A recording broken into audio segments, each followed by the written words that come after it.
Hello everyone, Dan here from the Next Issue Podcast. On today's video, we'll be doing a review and an overview for the season 4 finale of The Boys. Homelander speaking.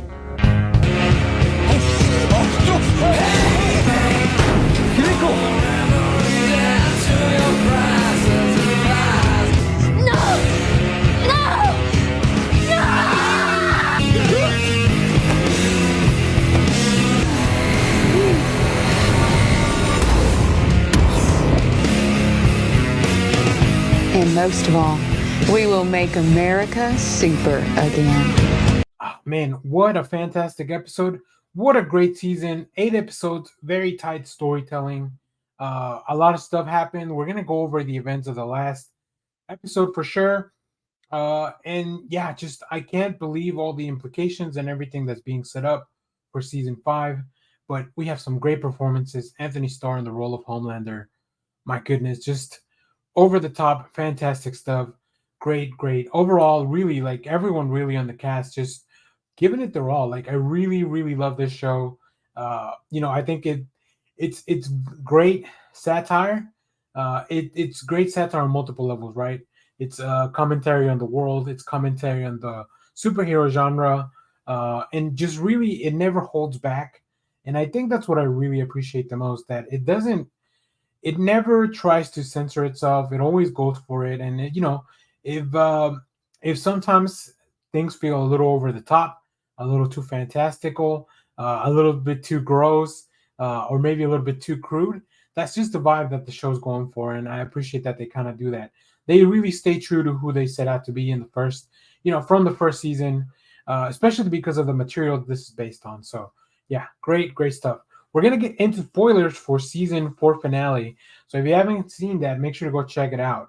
All right, we kick off things with Homelander instructing Ashley, who is still the CEO of BOT, to assemble a list of anybody that might have any damaging information on the Seven.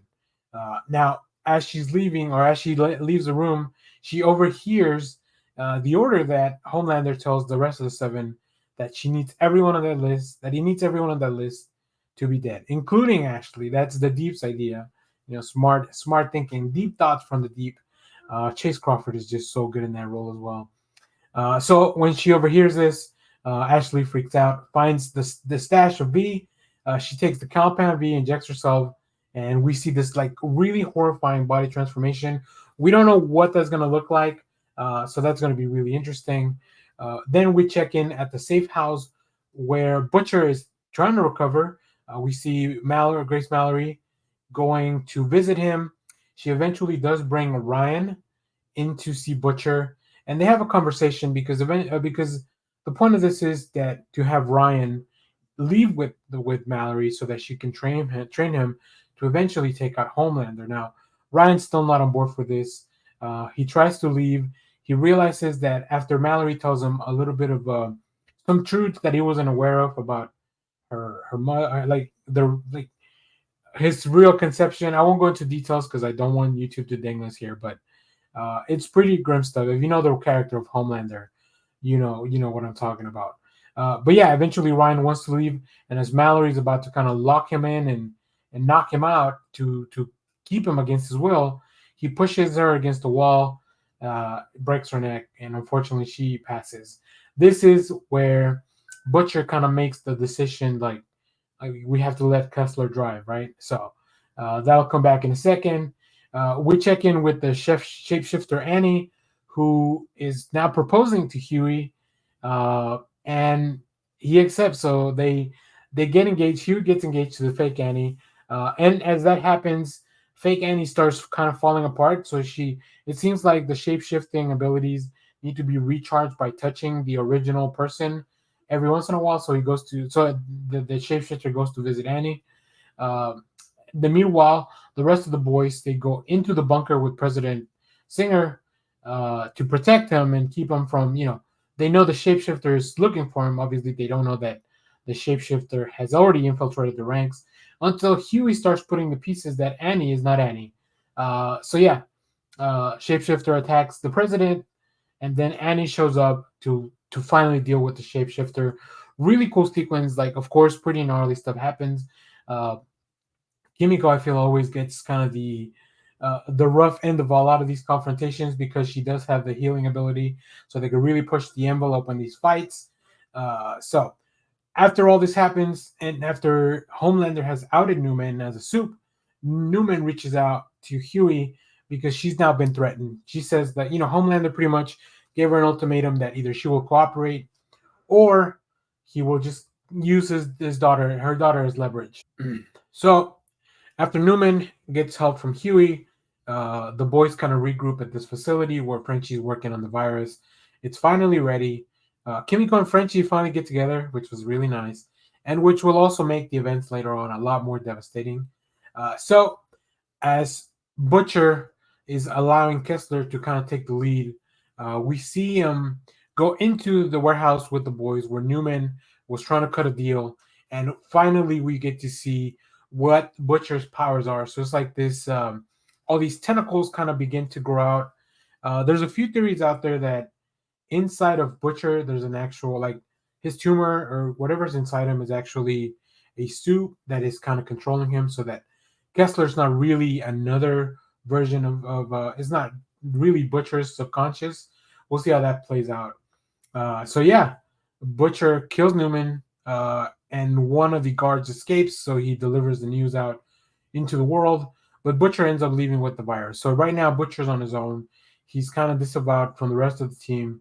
Uh, we also see Sister Sage returning and revealing that this was all part of her true plan.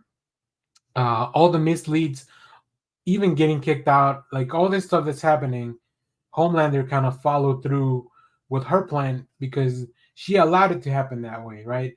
The main thing was to get Singer on tape saying that he should have killed, that the boy should have killed Neuman, so that they could prove and then kind of mobilize. Now that Neuman is dead, the president Singer will be removed from office, and this allows Speaker of the House Calhoun to take the presidency, and Calhoun has already agreed to be loyal to Homelander. So during his speech, he presents him as an ally. After all this, of course, the boys are kind of done for. They're cooked. Their plans have failed. So Annie, Huey, Frenchie, Kimiko, and meet together one last time. They get out their little fake passports, and they kind of flee, each one with a group, right? So we see, of course, Annie and Huey both leaving together, only to be captured by, was it Celeste? It's one of the soups that can, like, bend metal or has telekinetic abilities. But Annie's able to get away. She finally has her powers back, and she's also able to fly. Um, French and Kimiko are taken in by the Gen V students. So Sam is holding Kimiko, and then, I forget her name, but she brings in Frenchie with her mind control. We do hear Kimiko talk, and like I said, Kimiko and Frenchie getting together earlier in the episode only makes this a lot tougher, because Kimiko can only, like, he can't do anything to help Frenchie. He's under mind control now. And then Mother's Milk gets taken in by Love Sausage from previous season. So really interesting to have those characters kind of come back. So yeah, the boys are kind of in trouble. There's really only a few out there. We do see a few things to kind of wrap up the episode. Zoe is taken to the Red River Institute after her mom, Vice President Neuman, was killed. And then also in the end credit scenes, we see that Calhoun brings Homelander and shows him that Soldier Boy is actually alive, being kept in isolation. All this stuff at the end happening through a montage set to Nirvana's heart-shaped box, which makes it just hit that even harder.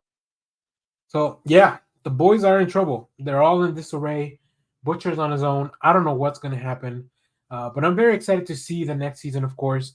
But this season was fantastic. It really had a lot of great moments, a lot of gross moments, really everything that they've been working on since the beginning. So really enjoy this episode. Really enjoy this season. Now let me know. Throwing over the conversation to you. What did you enjoy the most about this season? Drop it in the comments. And as always, thank you for watching, everyone. Remember to share, like, subscribe, hit the bell so you know when we go live. That is most Saturdays, 10 a.m. Central Standard Time. Stay tuned. We have more comic reviews, trailer reactions, TV recaps, all that fun stuff in the channel. Thanks for watching, everyone. Bye-bye.